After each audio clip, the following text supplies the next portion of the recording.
Yeah, it's your girl King Letty. Yeah, what up? It's your boy Ricky Batch. You already know Gotham City boys. You already know who it is. Your boy My Song, BX, NY General. I'm here rocking with the Diva Report. On the streets, tune in. We doing what we do, New Bronx City. Check out, y'all. All we do is show love, and we recognize the real, and she look familiar. Salute.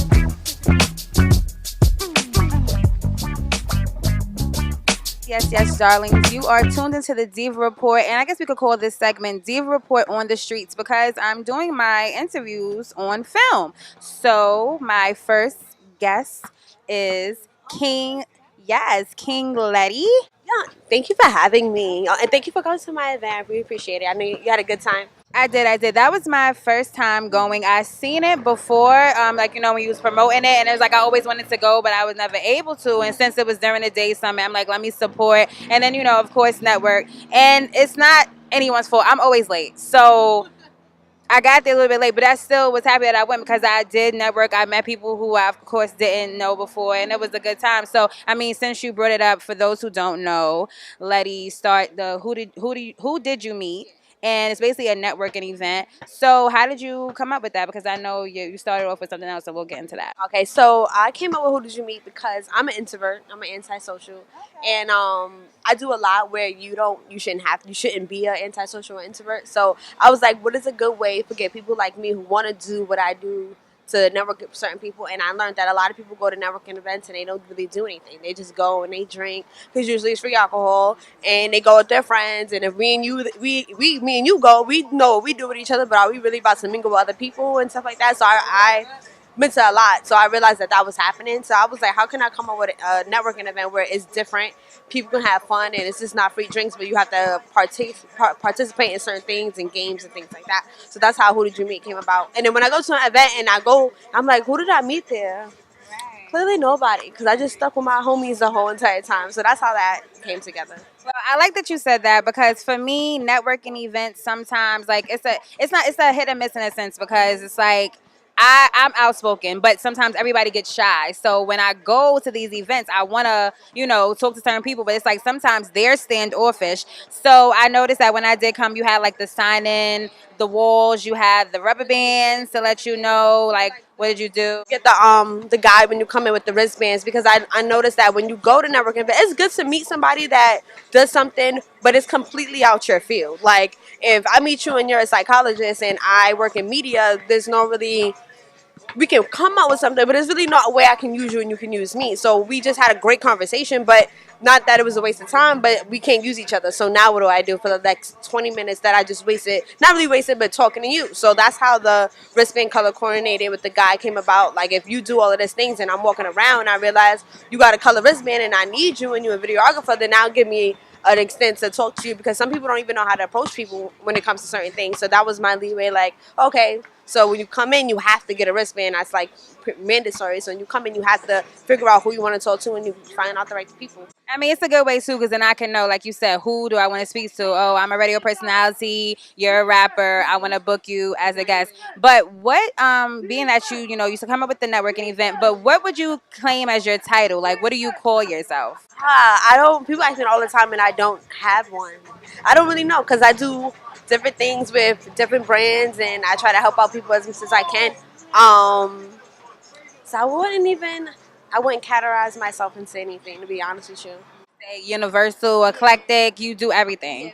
So, I know because you have like all your accolades, as much as can fit in the bio on Instagram. But being a radio personality, for some people, getting an internship is hard. So, Hot 97 is even harder. So you have to let us know how that happened and if you have any advice for any, students or people who are maybe in grad school that still want to, intern. How did you do that and what can we do to get an internship? So I got my Blame Ebro internship.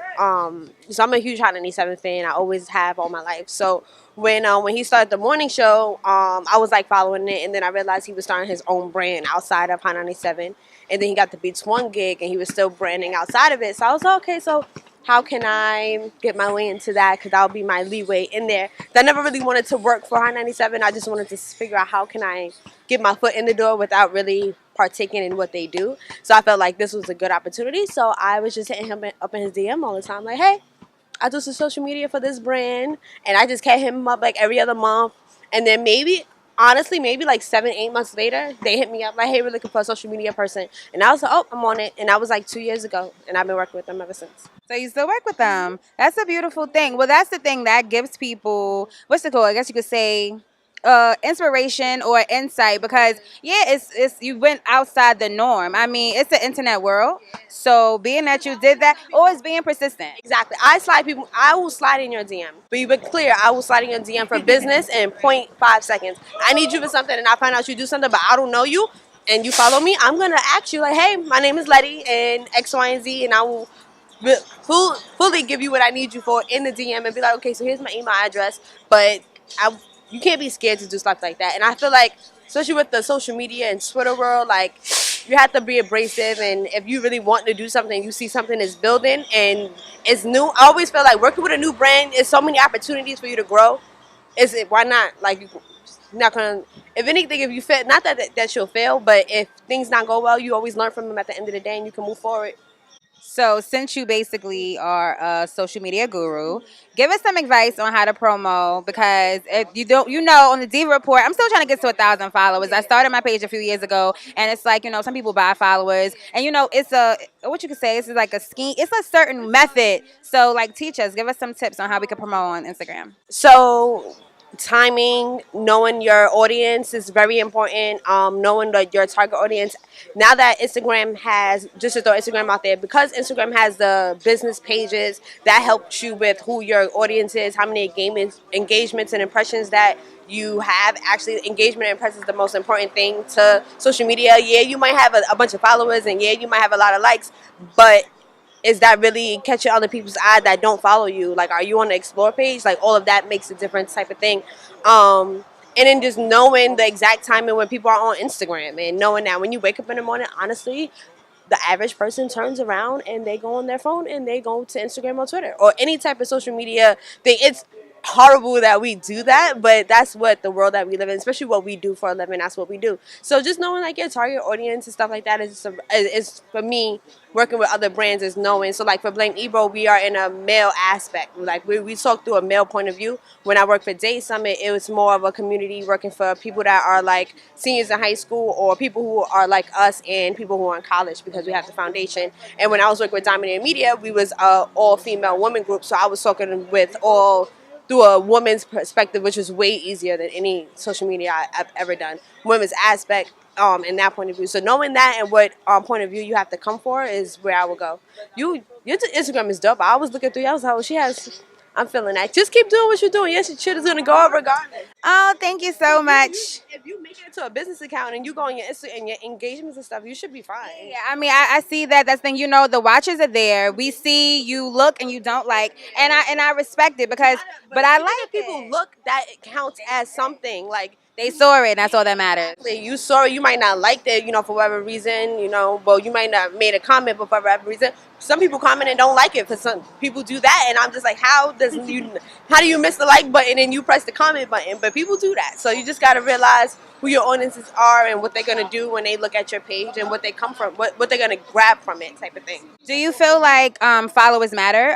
Sometimes some people you can have like 50K, some people can have just 1,000. And like you said, when you check your engagements, I could have more people on my page than somebody who actually has 50,000 followers. So does followers matter or it doesn't? I think it matters to a certain extent. So, like, for instance, with Daze Summit, I think it matters because when we apply for press for certain things, they look at our followers because they view that as people who are looking at us. And if they book us to be a media outlet, if I post their blog or whatever we were doing, how many people are going to actually look at that? And they care for that? For instance, for A3C Festival, if you need media credentials for that, you need 1 million plus followers. You need 1 million. I did not know that, and that's crazy. 1 million engagement throughout all social media. So that's your website, Twitter, Instagram, whatever social media you outlet. You need over 1 million people to be looking at your stuff. Like, so those type of things it depends. If you're a person who's a personality, yeah, 1,000 followers might help because when you want to get booked for a hosting and you throw the follower, how many people are going to look at this flyer when she posts it up? Me personally, I don't give a shit about my Instagram, but that's me personally because I'm not trying to brand me Letty personally, but other brands and websites to have social media and likes and stuff, that will be kind of important. So obviously, well, clearly it's 2017, but this year's Summer Jam is definitely going to be one of the better ones that we've had in a while because it kind of was fading out. So since you're going to be basically working, like, what are you expecting? Like, do you feel like it's going to be the best one? Do you feel like it fell off? No, I never thought. For people who, me personally, I never thought Summer Jam fell off. I think people go for the experience. People go because it's a New York City thing. People go because it's at MetLife Stadium, and people don't know. Yeah, you have a show. Yeah, you have the festival, but the parking lot is a whole nother story within itself. That people go out there, all different type of people. Blacks, whites, Spanish, everybody's at Summer Jam. People are making their money. People are barbecuing. People are selling drinks in the parking lot. Because if you go and buy a drink at MetLife Stadium, you paying $30. So and it's like I feel like personally every time I go, and I go early because of the parking lot. Not besides of just working, but I go because I'm going to eat and I'm going to drink and I'm going to have a good time. And not only that, but I can go to the festival. I can come in and out as much as I please. For the festival, it's not. I don't have to stay there. And when you go inside MetLife, it's just a whole nother experience. A lot of people who never been to concerts always have an opinion over Summer Jam, and I'm just like, you don't even know what a concert consists of for you to judge that, and you have never been to one. So me personally, no, Summer Jam never fell off. I feel like because of the rain last year, people might have a little bit of an objective. It might be a little stray from it, but the year before that it didn't rain, and the year before that it didn't rain either. So, and we had a great time. So I feel like with the Bronx being, shout out to the Bronx being a huge part of the festival stage, and Queens and Brooklyn and Young and Mays on the bill, I think that's just amazing for us and our culture and our age group, and just for like the generation to come. I just think that's dope. I'm excited. Like I said, I feel like it's gonna be like I agree with you. I don't really feel like Summer Jam can ever really be whack because concerts are fun. Like it's no way that you're not gonna have fun at a concert. But it's just that this year it's just like I don't know. Like it's just like you just feel it in your gut. I feel like this year is just gonna be something special. So I wanted to ask you. You did the Who Did You Meet and during the Daze Summit. I know that you do like basically a few throughout the year. So when's the next one coming up? What events do you have coming up? So the next Who Did You Meet is in July. I'm teaming up with Aja Golden. She's another my coworker with Daze Summit. And the next Daze Summit is next year in April. So Daze Summit is always the CUNY spring break. So next year, the dates will be out in August. So definitely look out for that. But we're planning on having over 65 events for that week. This time, I think we had like 52 events this year, something like that. But now we're pushing. Scott wants to push for us to do 65. So we're trying to figure out who can we add in to make this a bigger and better event. And in June, we give out the scholarship to the high school student who gets the money to go away to college. So that's a big thing. I'm excited for that. So definitely August and July, the dates to look out for.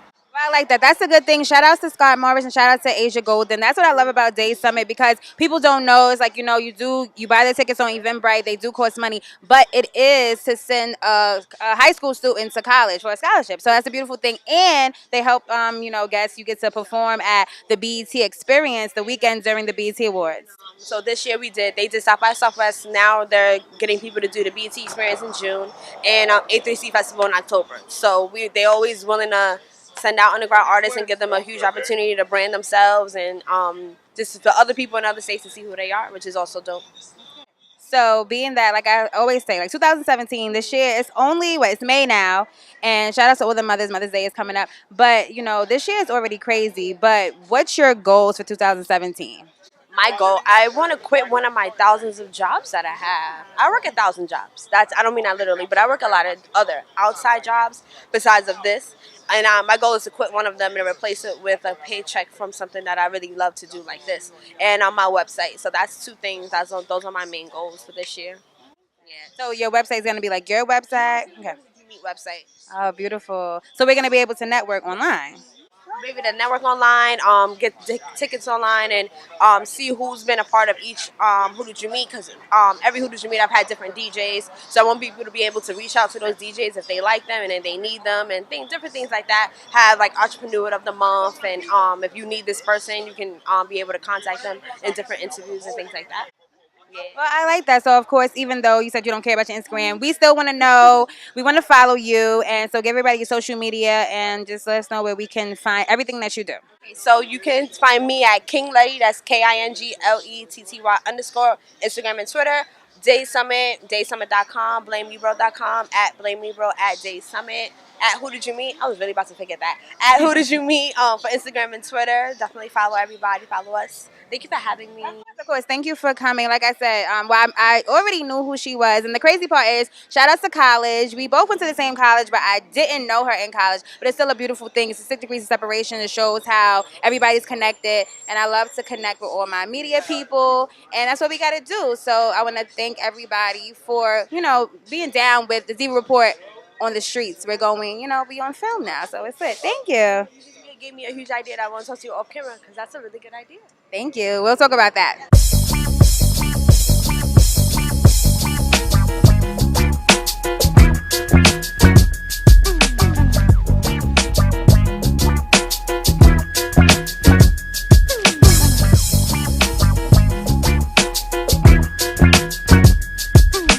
What's up, y'all? It's your girl, King Letty. Yeah, what up? It's your boy Ricky Batch. You already know Gotham City boys. You already know who it is, your boy, my song. VX, NY General. I'm here rocking with the Diva Report. On the streets, tune in. We doing what we do, New Bronx City. Check out, y'all. All we do is show love, and we recognize the real, and she look familiar. Salute.